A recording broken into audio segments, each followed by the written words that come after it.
Mark Rogers TV talking college football. As always, we are the voice of college football. We got John Bryce on the line from Gridiron Now as we get you set for the orange and the white from Neyland Stadium on Saturday. John, how you doing this afternoon? Great, Mark. Glad to be with you. Yeah, we appreciate you stopping by and getting us set for Jeremy Pruitt's first game of sorts. Of course, there's no winner, there's no loser. Everything's all good, and we can head towards September 1st after this one, and hopefully everybody stays healthy. So your thoughts about the quarterback situation, which of course is front and center based on what you've seen up close and personal? Well, I think first and foremost that it's a big day for both Jarrett Garantano and Will McBride, but nothing's going to be settled because Keller Chris doesn't arrive from Stanford until sometime next month and pushes in towards the onset of June workouts and summer throwing sessions and all of that. But still, it's a vitally important day for both quarterbacks because those guys have to capitalize on every opportunity that they possibly can while it is a two-man race. And it has to be considered a two-man race right now just because those are the only two guys on campus. But Keller Chris is going to come in with the most experience of any of the trio. He's got a very steady hand, and he presents a lot of physical and intangible attributes that I think will make him a real factor in this summer. Steady hand certainly would be apropos, I think, in describing Keller Chris at Stanford. He lost the job for certain reasons, but he also was the starting quarterback for a pretty good football team that was typically in the top 15 to 25 when he was the starting quarterback. So he's won some big games and he's played well for the most part. Based on what you've seen of the other two, if you had to make a call right now, or if you could at least distinguish the two quarterbacks based on skill set and what they bring to the table, what would be your call there?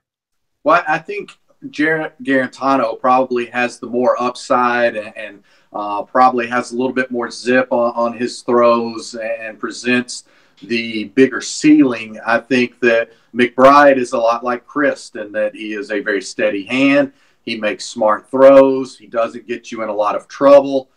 He won't necessarily stretch the field the way that I think Jarrett Garantano can, but McBride is a better athlete than a lot of folks give him credit for. And again, he's good at going through his progressions. He's good in that pro-style offense, whereas Jarrett Garantano has been more of a spread quarterback, more tailor-made for the old offense that Tennessee was running under the previous regime. So I think it's been a study in contrast. Jarrett Garantano had a couple of big touchdown passes in the Vols scrimmage last Saturday, which I think a lot of insiders would tell you was the most important scrimmage of the spring. But they also said that there were some passes missed and that it was hard to really tell because those guys were wearing the black non-contact jerseys and it just wasn't the same, or it was indicated to me that both of them, but particularly Garantano, might have been whistled down for some more sacks. And one of those Garantano touchdown passes going to Marquez Callaway. He's obviously a proven commodity, one of the few on the offense. So when you look around at the playmakers or the would-be playmakers, who gets you excited?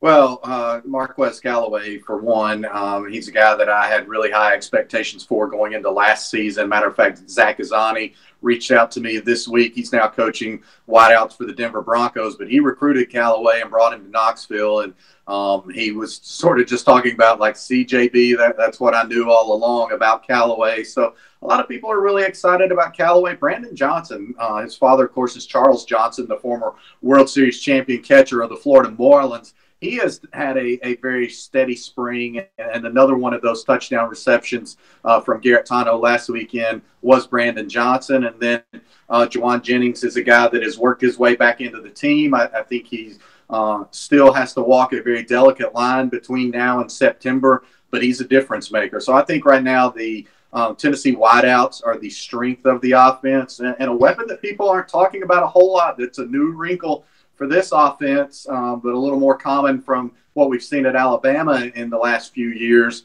is fullback Jaquan Blakely. And he had a big day last Saturday in that scrimmage. He's had several big days over the course of the 14 spring practices now that Tennessee has had. And I think that Jaquan Blakely is a guy that I don't know how much Jeremy Pruitt will show in the orange and white game, just because I think he'll wait and let people sort of be overall surprised by Blakely, but that's a new physical presence that Tennessee's going to have, both as a lead blocker and as a guy that they can slip out of the backfield and do some things.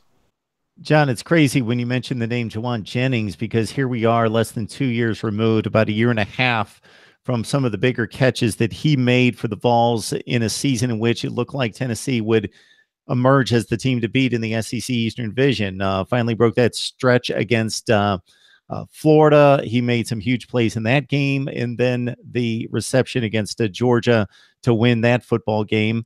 And here we are just a year and a half later, new coach on the sideline, completely different look, coming off 8 consecutive losses in the SEC, and that's how times change. But Juwan Jennings still in the mix and counted upon to make big plays for the Vols on offense.